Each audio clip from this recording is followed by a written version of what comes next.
कोल्हापूर जिल्हा दूध उत्पादक संघ गोकुळ यांनी स्वतःच्या हिमतीवर आणि दूध उत्पादकांच्या आणि शेतकऱ्यांच्या जीवावर जवळजवळ 20 लाख लिटरचा टप्पा गाठलेला आहे.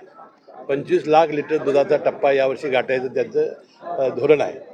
आता जे महानंद आहे, जे NDDBला चालवायला दिलेला आहे, तो आपल्या राज्याचा ब्रँड आहे.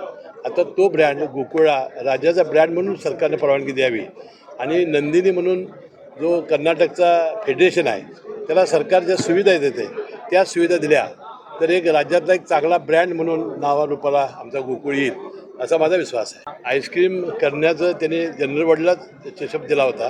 जानेवारीमध्ये त्या आईस्क्रीमचं लॉन्चिंग आहे. नाही, दुधाला जी आता मानसी दुधाची जी आपली जागतिक मानांकन आहे त्याच्या कितीतरी मिलीलिटर आणि लिटर कमी आपल्या दुधाचा आपला खप आहे.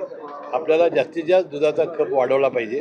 त्या पद्धतीने संकलन वाढल्याशिवाय दुधाच्या विक्रीमध्ये वाढ होणार नाही आणि स्वस्त आणि चांगलं दर्जेदार दूध जर ग्राहकापर्यंत पोहोचवता आलं तर मला वाटतं ते मानांकन आपण पूर्ण करू. तर त्यासाठी सरकारनं प्रोत्साहन दिलं पाहिजे.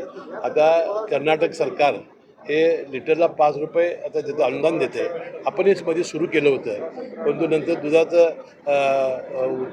उत्पादकता वाढल्यानंतर ते कमी केलेलं आहे. परंतु तिथं सहकारी दूध संस्थांना 5 रुपये अनुदान आज ही कर्नाटक सरकार देते. माझ्या चॅनलला सबस्क्राईब करा आणि बेल आयकॉन दाबा जेणेकरून तुम्हाला माझे नवीन व्हिडिओ मिळतील.